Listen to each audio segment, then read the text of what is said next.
PA Books is a production of PCN, a nonprofit television network. Listeners like you make our programming possible.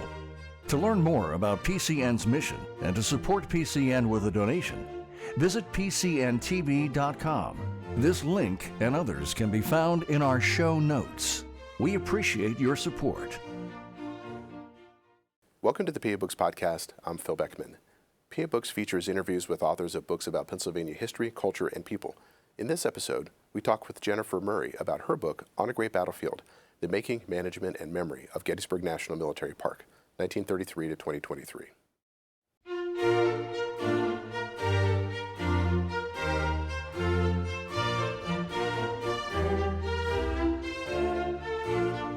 This week on PA Books, Jennifer Murray, author of On a Great Battlefield. Jennifer Murray is the author of On a Great Battlefield, The Making, Management, and Memory of Gettysburg National Military Park, 1933 to 2023. How did you become interested in this battle? Well, thank you for having me today, Phil. I'm thrilled to talk with you and PCN about this book. My interest in the Gettysburg battlefield is long-standing. I was born in Pennsylvania, the western part of the state, a little community called Myersdale, Pennsylvania, and lived in Myersdale, Pennsylvania for about 6 years, and then my family moved over to Maryland. So I grew up about 2 hours from the Gettysburg battlefield, close to Antietam, close like right in the heartland of the Civil War sites. And when I was an undergraduate, my undergraduate degree is from Frostburg State University. And when I was an undergraduate, I interned for the National Park Service at Gettysburg. That was the summer between my junior and senior year. And I spent 12 weeks, 13, 14 weeks, working for the Park Service at the battlefield, doing visitor services, working the information desk, and doing tours of the battlefield. And that internship ended up turning into a seasonal position. I ended up working 9 summers for the National Park Service at Gettysburg. And that's how I became interested in the battlefield. I got a graduate degree, a master's degree, and a PhD in Civil War history, and then have a Civil War career now as an academic historian. But the book was my dissertation. So I finished my PhD from Auburn University in 2010. And one summer I was tasked with writing basically a chapter of the dissertation, something of original research. And the first part that I wrote was on the New Deal and this transition between the War Department and the National Park Service, 1933. And I knew I had something there with kind of that topic. There's been over, I state this in the introduction, but there's been over 18,000 books written on the Battle of Gettysburg. That's enormous, 18,000 books written on the Gettysburg campaign and the battle. Mostly they focus on the fighting between the Union and the Confederate armies, but very little attention had been given to the history of the battlefield. Like what happens to this landscape after July of 1863. And that's what my book focuses on. So it's a history not of the battle, but of the battlefield in the 160 years since the Union and Confederate armies fought in Gettysburg, Pennsylvania. Well, let's go back to that period right after the battle. So the battle, last day of the battle, July 3rd, 1863, armies start to move out of the area. What do residents find in the aftermath of the battle? Chaos. So imagine the time of the battle, Gettysburg is a community of just over 2,000 people. It's a small crossroads. There's some dozen roads that lead in and out of Gettysburg. And the Civil War came to their landscape in late June of 1863. You had 90-some thousand men in the Union Army, the Army of the Potomac, commanded by George Gordon Meade, some 73,000 men in the Confederate Army, the Army of Northern Virginia, commanded by Robert E. Lee. And they fight in and around this small community for over 3 days. You know, the battle's the 1st, 2nd, 3rd of July. And then the armies leave, the pursuit down to the Potomac River, and the civilians are left with all the mess and the chaos. There's wounded soldiers, some 30,000 men are wounded during the Battle of Gettysburg. Some 7,000 Union and Confederate soldiers are killed during the battle. Couple additional 1,000 soldiers, 2 or 3, will die after the battle. Their crops are destroyed. Their fencing patterns are ruined. There's some 10,000 horses and mules that are littering the battlefield, their homes, their properties. Their wells are dried up. So this is the hard hand of war, a strange and blighted land. And the civilians are going to have to move forward, right? They're going to have to start burying the dead. They're going to have to start to bring some sort of order to their communities that saw the bloodiest battle, the largest battle of the American Civil War fought on their landscape. It's transformative. It transforms this community. When does the process of memorialization begin? Right away. And I think that's unique to Gettysburg's story. The local authorities in Gettysburg, David McConaughey, who I write about in the book, has the foresight to start memorializing or envisioning a memorial landscape. And in the summer of 1864, the Commonwealth of Pennsylvania will set a charter that creates the Gettysburg Battlefield Memorial Association. We call it the GBMA for short, but this is the battlefield's first preservation entity. And think of the timing. This is the summer of 1864. It's less than a year after the Battle of Gettysburg has been fought. The Civil War is still going on. In Virginia, the Overland Campaign is about to kick off. The war in the West is raging. But some of the local businessmen, lawyers of Gettysburg have the belief that something special happened there and that that landscape should be preserved in perpetuity as a memorial for the men who fought there. And the GBMA, the state of Pennsylvania, will grant that charter, and they will manage the battlefield until 1895. The GBMA is the first grassroots preservation of the Gettysburg battlefield. Well, let's talk a little bit about landscape. Obviously we drive through it, we walk around it, but when it comes to memorializing things, it takes on more symbolic elements. Talk about some of the different concepts of landscape that have been involved during the park's history. Well, the battlefield itself is layered, and I would certainly encourage visitors to Gettysburg. The park receives some 1 million visitors every year. Most people, of course, are interested in the battle. They want to learn about the regiments and the soldiers and the tactics. But when you get there to look at the layers, the commemorative landscape is the most obvious feature. Gettysburg is the most monumented of the Civil War battlefields, with some 1,300 monuments and markers and tablets. And that commemorative landscape helps people like you and I understand the battle and the fighting, but it's also a testament to the men who fought there. Most of the monuments that are on the battlefield today honor Union soldiers and Union regiments. And those markers and monuments, by and large, were put up by the veterans themselves. Kind of a big flurry in the late 19th century as this commemorative landscape. So the Park Service today, its mission is to preserve the historic landscape, the battlefield itself, but also all those commemorative features that layer over places like Little Round Top and the Peach Orchard and the wheat field itself. So it's a layered landscape. Now, over time, there's been an effort to try to maintain the park in the status that it was at the time of the battle in terms of view lines and what was there. How difficult has that been?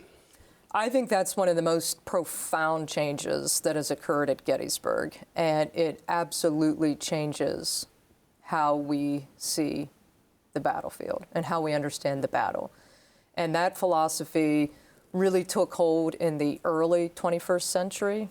Superintendent John Latcher had a plan to restore or rehabilitate the battlefield landscape to what the Union Confederate soldiers would have seen in the summer of 1863, as close as possible.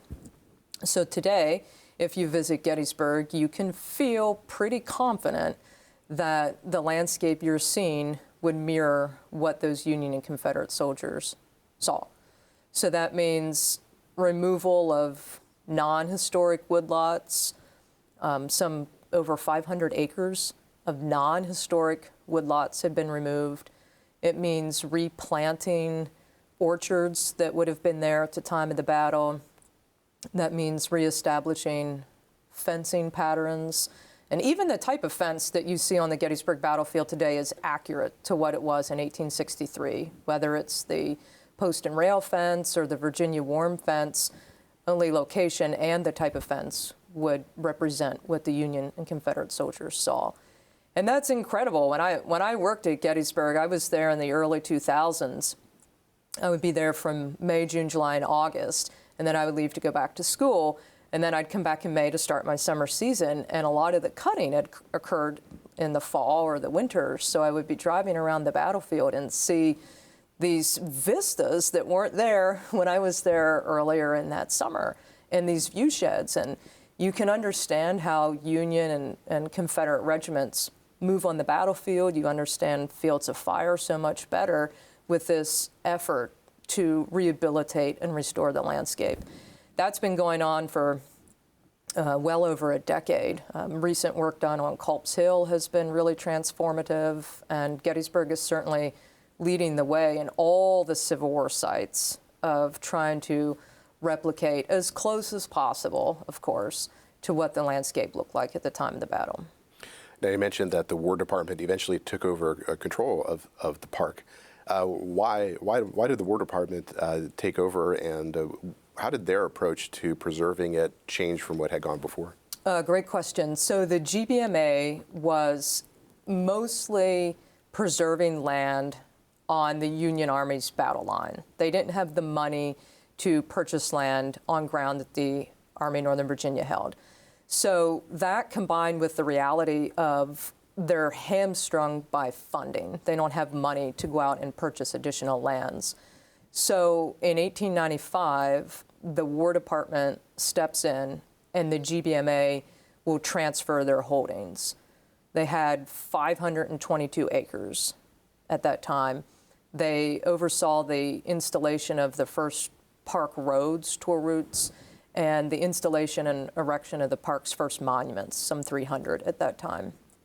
So when the GBMA transfers their money transfers their property rather to the War Department, this is the golden age of battlefield preservation, one historian labels it. And at the time, the federal government is getting into the business of preserving Civil War battlefields.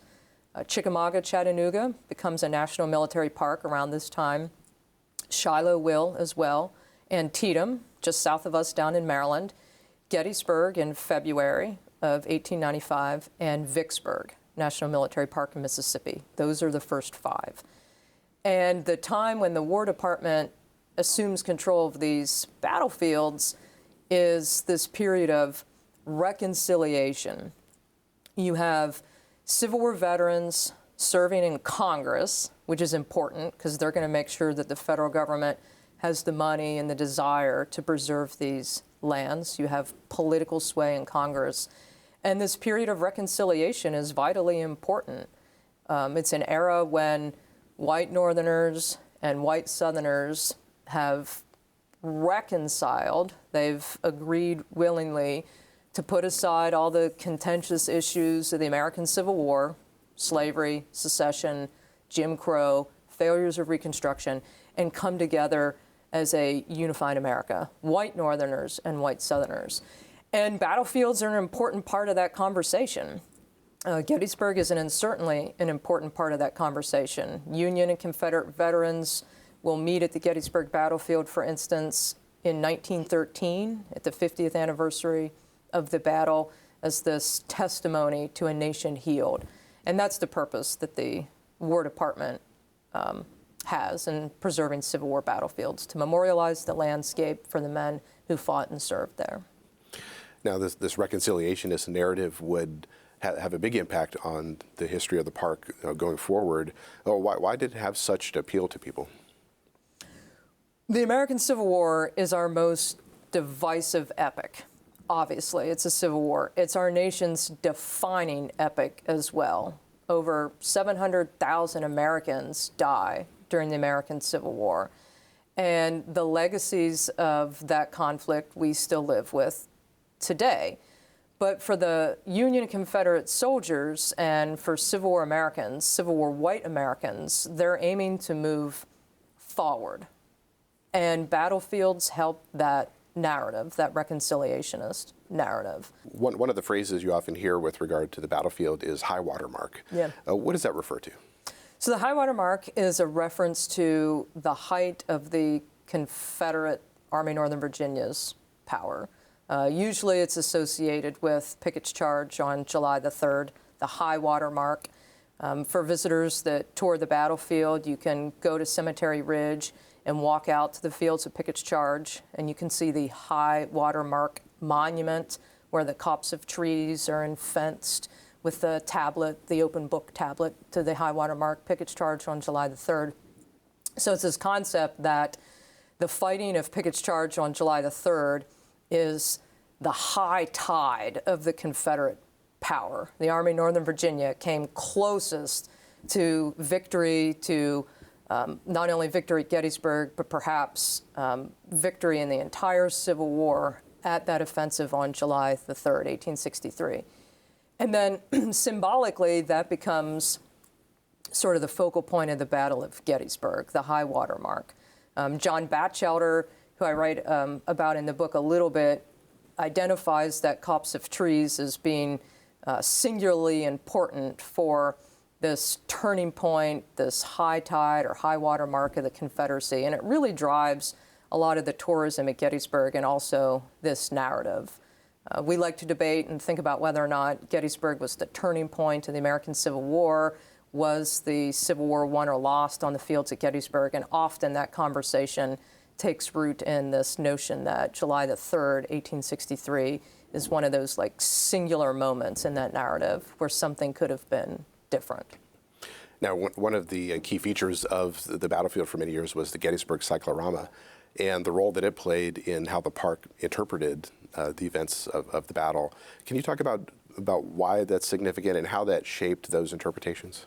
So the Gettysburg Cyclorama, cyclorama is maybe an interesting word. It's painting in the round, right? And it is done by an artist named Paul Philippeteau. And Philippeteau creates this, basically for 19th century Americans, it was their version of 3D, where you can stand in the center of this 360-degree painting and be immersed in Pickett's charge, the fighting on July the 3rd. And the cyclorama, it has several different homes on the Gettysburg battlefield. It temporarily is on a building on East Cemetery Hill, and then it is relocated to what we would call the Cyclorama Center, which was part of the Mission 66 project and then torn down when the Visitor Center and Cyclorama Center moved into the new building in 2008. But the concept is, with the cyclorama and the high water mark, is just what we were talking about, that the battle really hinges on Pickett's charge on July the 3rd, 1863. And for a long time, that was the guiding narrative to what the Park Service, their interpretive programming, really centered on this high water mark thesis. And now with the new building being open, that opened in 2008, the Park Service shifted their interpretive trajectory to what is called a new birth of freedom. So they emphasize Abraham Lincoln more, the Gettysburg Address a little more, some more of the issues of race and equality, and some of the enduring legacies of the Battle of Gettysburg and the American Civil War. Now, you say that part of the focus of this interpretive framework for so many years actually had a Confederate-centered way of thinking about the battle. How did a battle that was a Union victory in a northern state have a Confederate-focused interpretation for so many years? That's a great question. So Gettysburg is a Union victory on Union soil, and most of the monuments and markers, of course, tell the story of Union soldiers in the Army of the Potomac. But Confederate veterans start to have an interest in Gettysburg in the late 19th century. People like E.P. Alexander, for instance, will come up and start to place markers to where the Confederate artillery was during the battle. We talked a little bit about the War Department and the Park Commission.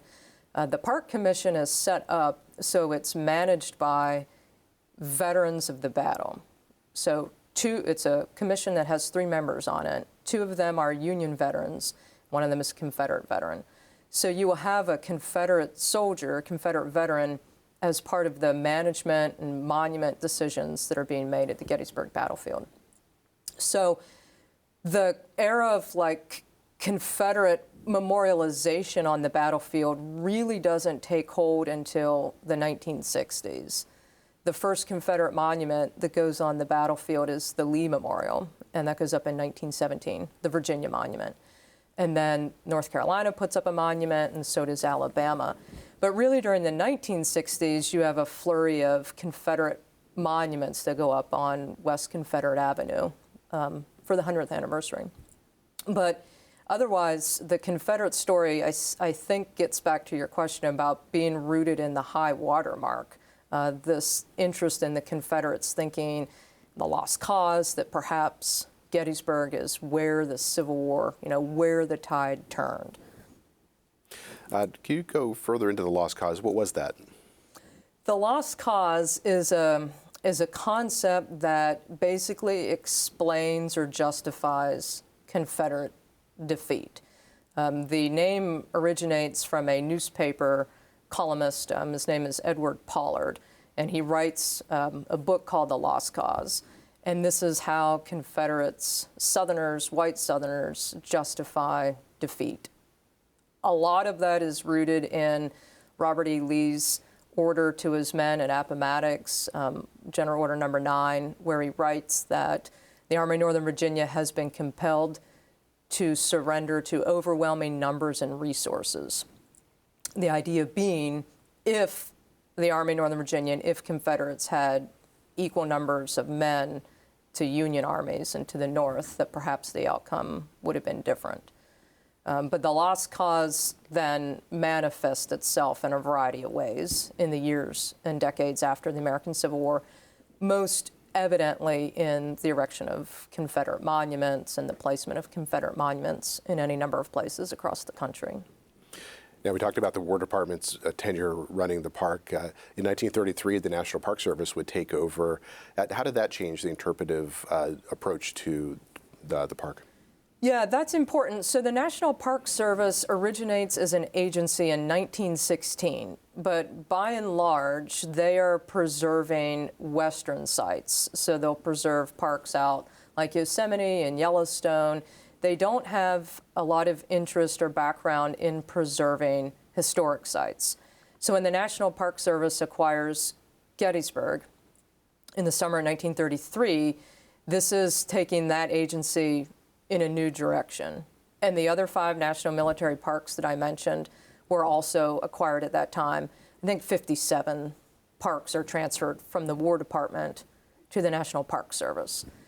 And this is a learning period for the National Park Service. One thing that struck me when I was writing this and doing the research for it is how much latitude individual park managers had to manage their site. So today we have overarching umbrella philosophies on preservation. We have policies and we have standards that pretty much are writ large across the agency. That wasn't the case in 1933. So the National Park Service has to kind of stumble its way forward into managing the Civil War and our nation's most iconic battlefield here at Gettysburg. And the first superintendent who, for the National Park Service, is named James McConaughey, and not to be confused with David McConaughey. He is a landscape architect by background. So when he's here managing Gettysburg, he looks at the Civil War battlefield as a landscape. How can I make this a more attractive area for visitors? What can I do to beautify the landscape? That means promoting tourism in the springtime because the redbuds are out. That means promoting tourism in the fall because the battlefield's fall foliage is attractive.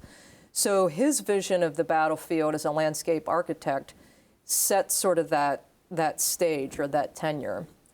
But the National Park Service some of their decision-making in that early transition period, today we would kind of scratch our heads out, of course, because preservation philosophy has changed so much in that intervening period. But the big transition, too, I'll add, is the National Park Service obviously is a government agency. So no longer do you have veterans who are involved in the decision-making. They have died out. They're not part of the Park Commission any longer.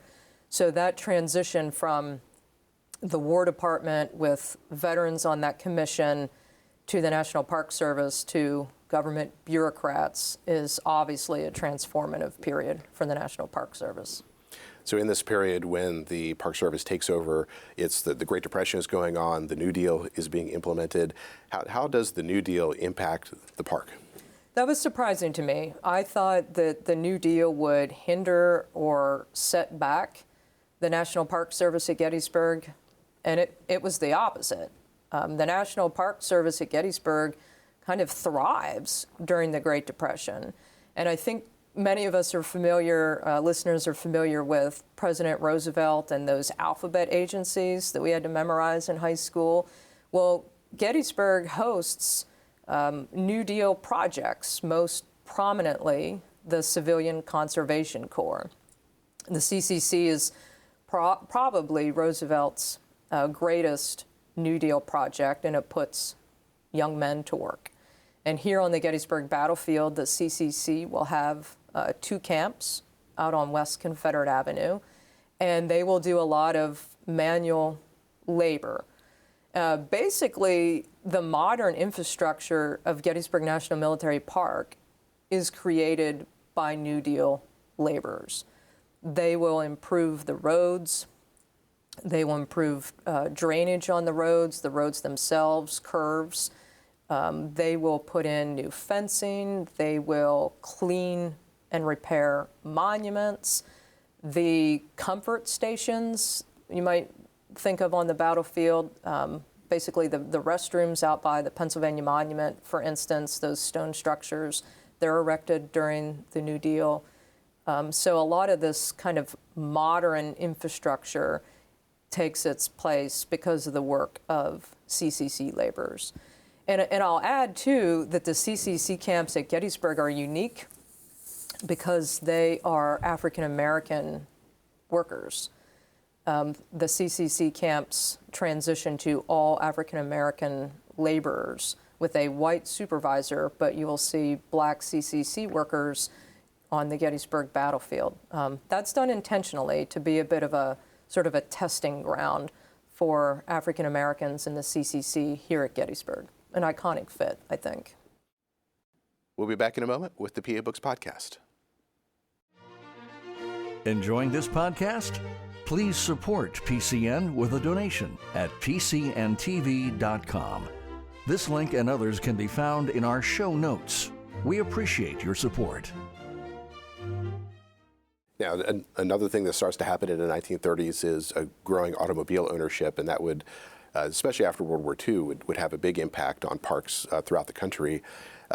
How do park superintendents start thinking differently once people are out in automobiles traveling around?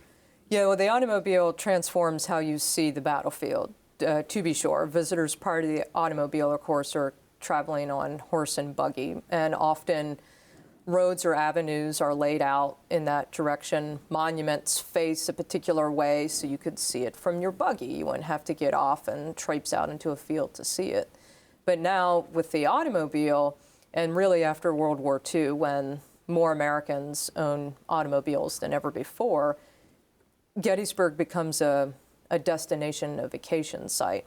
And now you have to think about things like speed limits. I read an interesting collection of speeding tickets in the park archives where people with these newfangled machines are coming onto the battlefield to kind of let loose their new automobile and test this new car and technology.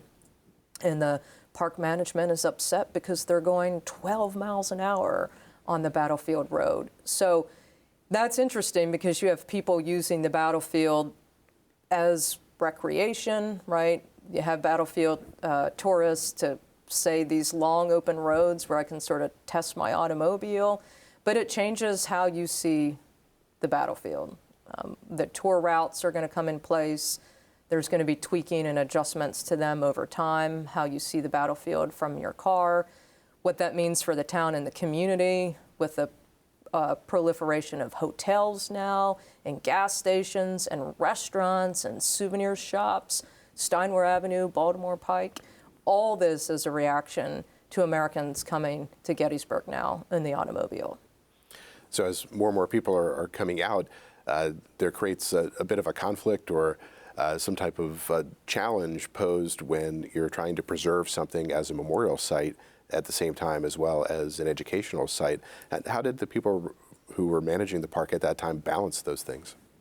There's always a tension, and Gettysburg has this tension in different ways between like a utilitarian use and a preservation use. And the War Department is an example of this. The War Department, in balancing tensions, saw the Gettysburg battlefield as, yes, this is a memorial for the men who fought and died here, but it also has a utilitarian value. So during World War I, for instance, the War Department will allow a tank training camp on the battlefield, specifically on the fields of Pickett's Charge. So Camp Colt, where young Dwight David Eisenhower is at during World War I, had tanks roaming through the battlefields of Pickett's Charge. Now that makes preservationists cringe today, but the War Department's philosophy is very much rooted in utilitarianism. So those tensions are always evident at Gettysburg. And when you have, particularly after World War II, the American economy is booming, you have disposable income, you have family vacations, you have a more standardized 40-hour work week for this like growing middle class, you're going to have hotels spring up on the battlefield. The Lee Mead Inn, you have the Peace Light Inn, the collection of cabins that were out on the first day site out near the Peace Light, the gas stations coming in off of Route 30. It's a growing tourist economy. And what that balance looks like, it depends who you're asking, right? That's one of the great questions, the ownership and all the competing interests at Gettysburg. Now, one of the characteristics of tourism in the period after World War II is what some would call heritage tourism, where it becomes an act of American citizenship to visit some of these sites. Can you talk about the significance of Gettysburg during that period for that type of tourism? Yeah, so that's a phrase that I borrow from a historian named Michael Kamen, who writes a book called Mystic Chords of Memory, the line from Lincoln's second inaugural. And it's this, as you describe it, this civic duty, and it really manifests itself after the Second World War, where the United States, with its allies, of course, has just vanquished totalitarianism and Nazism, fascism around the globe. So we feel hyper aware of the virtue and value of democracy. And we also feel hyper aware of the cost of war and sacrifice.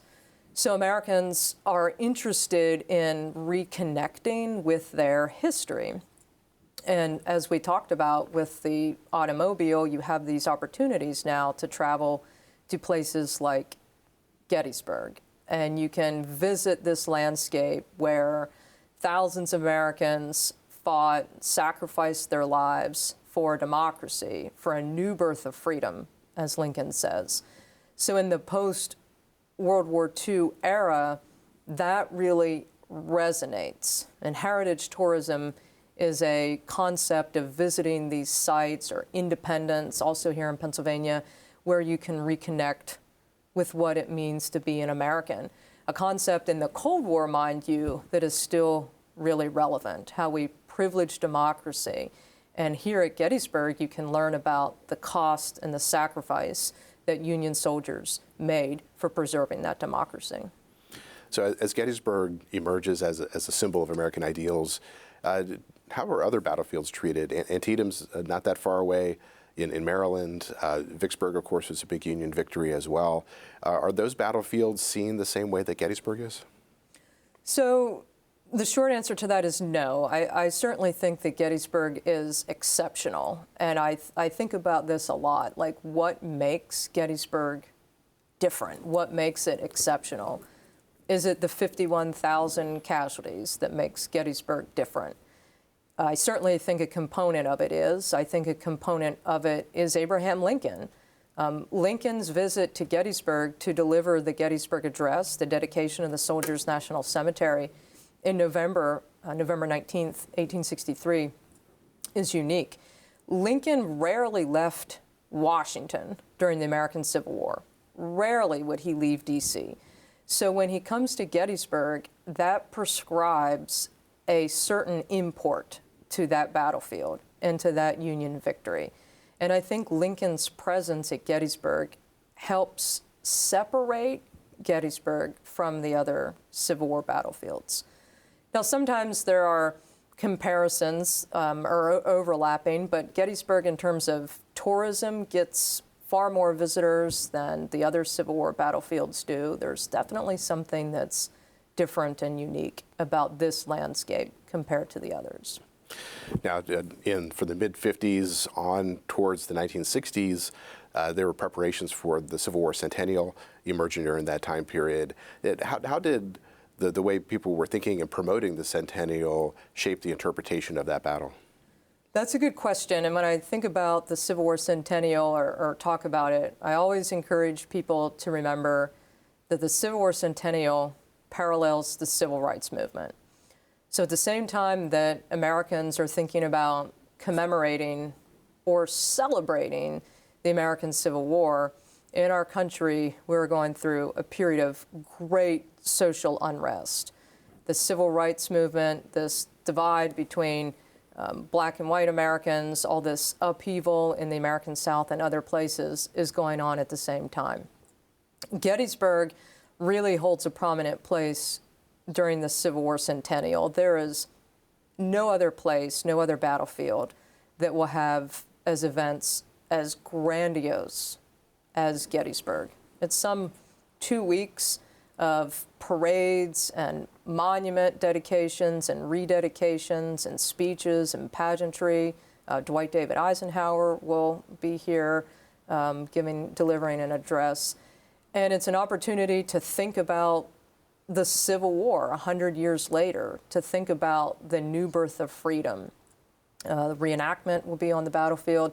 By and large, though, the Civil War centennial, the interpretive trajectory doesn't change after the Civil War centennial. It's still very much focused on that high watermark thesis that we talked about, still very much focused on heroism of Union and Confederate soldiers, equally brave, equally true, fighting here at Gettysburg. So as we move into the 1970s, we have perhaps a renewed interest around the bicentennial, and does the nature of tourism change? Does the nature of the way the visitors using the park change over time? I think there are periods where Gettysburg's going to be a little more of a recreational kind of park. You could find examples in the local newspapers of people sled riding down East Cemetery Hill, for instance. So it has certainly always had a recreational element to it. But the Civil War centennial and then beyond, I think really until the 1990s, is a period of, I would say, it's kind of intellectual stagnation or preservation sort of stagnation. There will be a little bit of excitement at Gettysburg about the bicentennial, as you mentioned, but by and large, there's not a big shift in the interpretive trajectory or philosophy at Gettysburg really until the 1990s. Now, we talked a little bit earlier about the first superintendent and his background, and that's one of the themes in your book as well, which is looking at how the backgrounds of superintendents and their personal visions would shape various interpretations of the battlefield itself. Was there a shift at some point between, say, people with the landscape architecture background to more people with the historical background? Not deliberately. Of all the superintendents that have been at Gettysburg, and there have been 13 National Park Service superintendents, 2 of them have strong backgrounds in history. I mentioned John Latcher earlier. John has a PhD in history. And J. Walter Coleman, who becomes the superintendent after James McConaughey leaves, he's the second park superintendent. He also has a PhD in history. So he's there through the Second World War period. Those two men specifically have academic, professional training in history, and I think that is important. And I certainly think for John Latcher's tenure with the landscape rehabilitation, the creation of the new museum that opened in 2008, that training rooted in history, academic history, certainly allowed him to have the necessary tools and mindset and intellect to push those agendas forward that transformed the park. But otherwise, backgrounds for Park Service managers are incredibly eclectic. You don't have to have a degree in history to be the superintendent at Gettysburg. Now, another feature of the battlefield that people will see if they go there are licensed battlefield guides. And can you talk about their origin at Gettysburg and the significance that they have played? The licensed battlefield guides are over 100 years old, and they are definitely one of the most unique, exceptional features on the Gettysburg battlefield. Basically, the roots to that is the federal government's effort trying to regulate who were doing tours. Prior to the guide system, anyone could do a tour of the battlefield, claim to be an expert, and make money on it. So this is an opportunity to provide some barriers to who can do the tours and who is licensed. So they have been around for over 100 years. They are licensed and tested by the National Park Service, and they have been a prominent feature in interpreting the battle for the past century. So visitors coming to Gettysburg could go out with a park ranger. You could do a tour with the park ranger. You can buy a CD, put that in your car, drive around the battlefield, or you can go out on a 2-hour tour with the battlefield guide and get an overview of the battle or dive into something specifically that you want to know about. What have been the licensed battlefield guide's relationship with the National Park Service? So that's evolved a little bit over time. There's a period early on after the National Park Service takes over, I think this is in Superintendent Coleman's administration, where they want to make the guides civil servants. And the guide force will push back on that. They didn't want to be brought into the civil servant. They liked their autonomy. And that proposal was abandoned. Sometimes the relationship with the guides and the National Park Service is about power, about control. There have been periods in the history of the park where the Park Service wants to put in a self-guided auto tour route or put in more interpretive signage, for instance, to allow visitors to come and tour the battlefield and understand the battlefield more on their own. And at various times, the guides, as an entity, have pushed back a little bit against that because they felt like it maybe took away from their business if visitors had more tools in their toolkit to tour the battlefield on their own.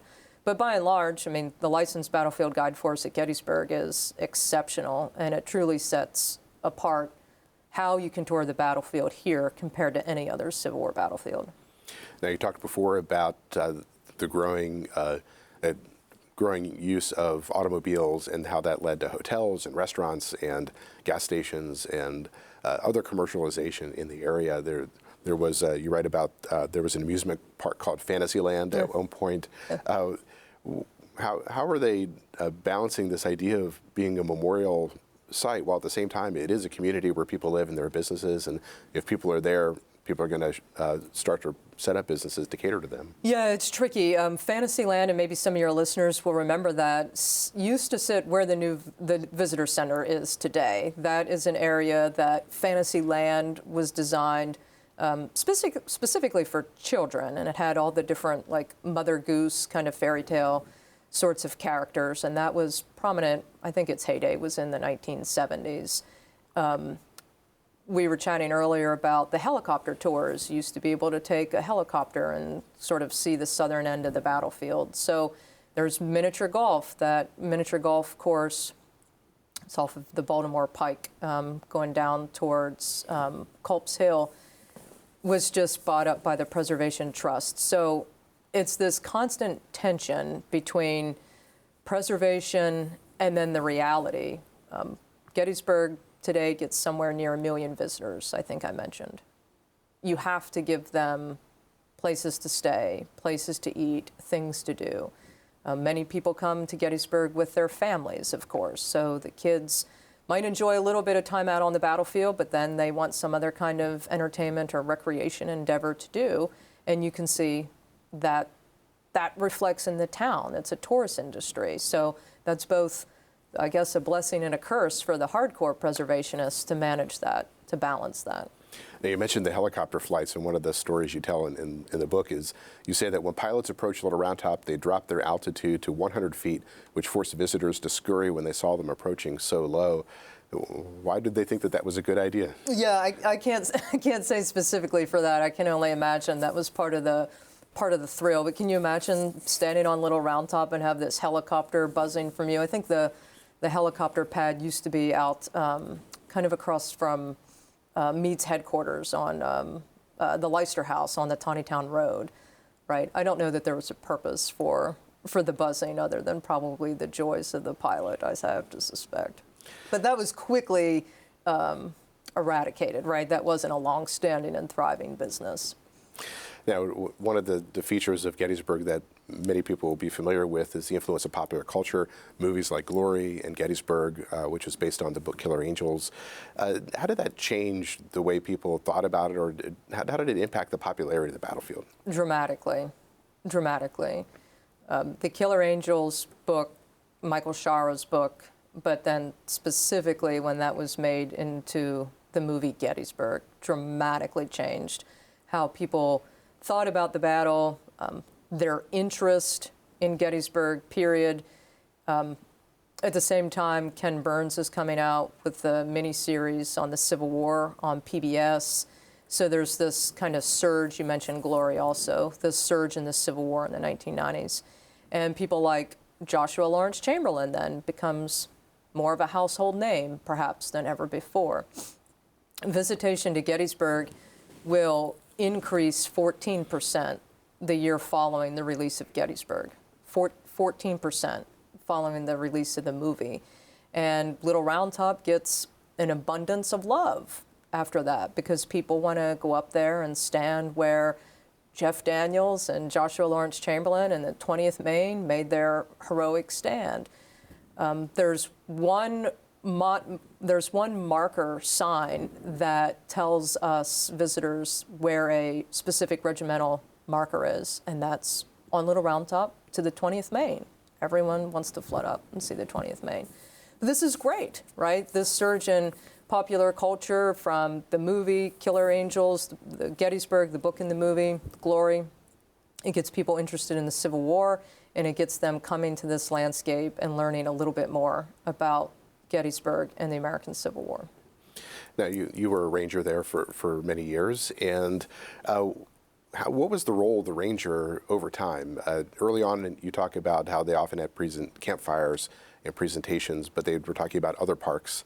And then later, as time moved on, they started doing more interpretation. Can you talk about the change in that role? So the National Park Service ranger at Gettysburg, the interpretive ranger, does a tremendous amount of work. The interpretation there is truly first class. When I worked there, specifically during the summer, because of course that's when the most visitors will come to Gettysburg, we would do over 24 different kinds of programs a day. So visitors want to come to Gettysburg and get an hour program on the first day's fighting, you can go on that. You can do an hour program on Devil's Den. PCN, you all started covering the Gettysburg battle walks in 1996, I believe. So you would go out on tours with the park rangers during the anniversary and cover those 3-hour-long battlefield walks.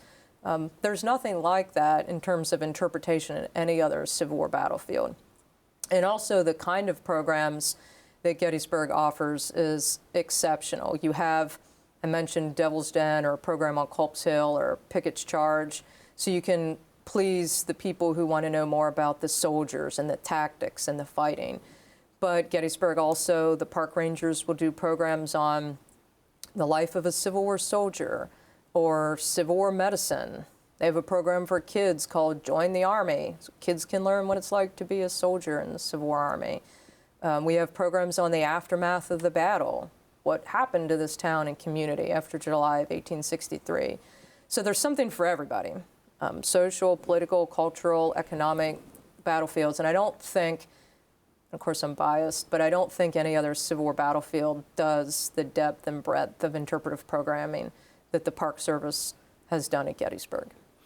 Now, one of the features that was at the battlefield for a while was the National Tower, and it was very controversial, and eventually it would be demolished. But what was the history of that? Why was it put up, and what was so controversial about it? So a good takeaway about the Gettysburg battlefield is that there's always something that's controversial, and that is certainly an example. It was controversial when it went up in the 1970s, and it was controversial when it went down. Bruce Catton had a great editorial on it when it went up, and he called it an outrage. It was so prominent. It was far larger than any of the, we call them the War Department towers out on the battlefield, like Culp's Hill or the Longstreet Tower. It surpassed that in height. And you could see it from everywhere on the battlefield. I mean, it truly was an intrusion. And people grumbled about it when it went up. And then it was taken down in July of 2000. People grumbled about it going down, whether because they liked the bird's eye view or they remember going up in it, or they were locals who thought that the economic revenue was worthwhile and taking the property off the tax rolls was a detriment. And this is the thing about Gettysburg. It's a question of, like, who owns this battlefield? And people are going to compete and argue about different things from different points of view, and something like the tower shows that consistency of contentiousness. But what a victory for historic preservation, in my opinion, when that goes down. Now, another topic of controversy were visitor centers, and as they would be built and then demolished and rebuilt. Why were those so contentious? So the Park Service Visitor Center we have today opens in 2008, but I suspect some of your listeners would remember the old Visitor Center, which was across the gate across from the Soldiers National Cemetery, and then the old Cyclorama Center. I'll talk first about the Cyclorama Center for a minute. That was a Mission 66 project that in the 1950s, the federal government was going to pump an extraordinary amount of money into improving infrastructure on national park sites. And for Gettysburg, that meant a new visitor center. So the Cyclorama was opened in March of 1962, right before the centennial celebrations. And the philosophy at the time was to put the visitor center on a prominent piece of ground. So in that instance, the Cyclorama is going to be built on Cemetery Ridge in the heart of Ziegler's Grove, in the heart of the Union Army's battle line. So visitors can go through the exhibits, they can see Paul Filiberto's Cyclorama, and then they can walk out the back door and you're right in the vista of Pickett's Charge. You're right in the center, so it's immersive. So that was the philosophy at the time. But then moving forward, having visitor centers in the heart of historic grounds becomes controversial. It becomes less desirable. So the site selection for the new visitor center that opened in 2008 was to try to build that in a place that it would do minimal intrusion to the historic landscape. So it's not in the middle of the Union Army's battle line any longer, where that new visitor center is constructed. And then the Cyclorama is demolished, and that ground is restored or rehabilitated to what it would have looked like at the time of the battle. The visitor center also that I mentioned across from the Soldiers National Cemetery was the old Rosenstiel Museum. So the Park Service acquired that sometime in the 1970s. And with that acquisition of the building, they also got all the objects that were in the Rosenstiel display.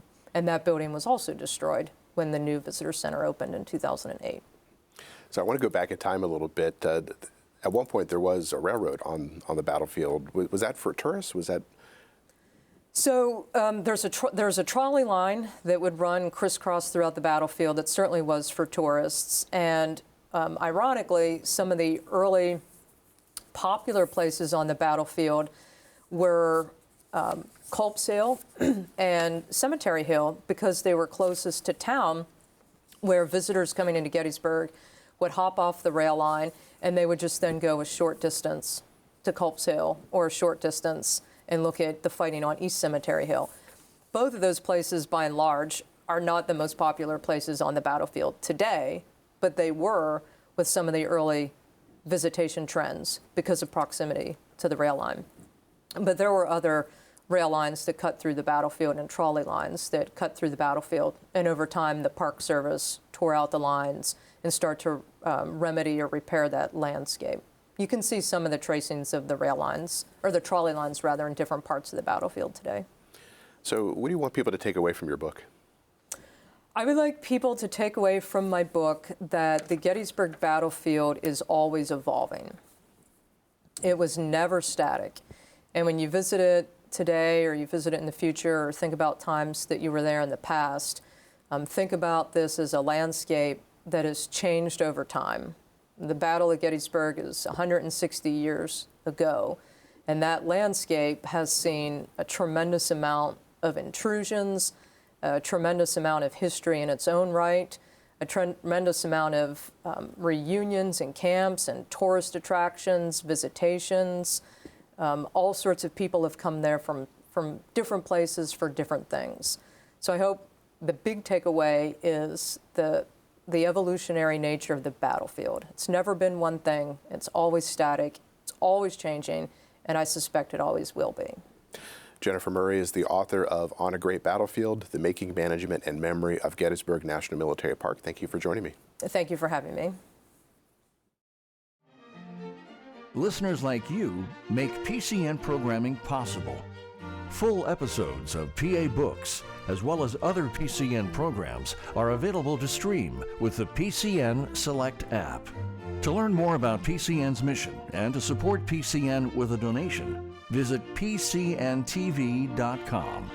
This link and others can be found in our show notes. We appreciate your support.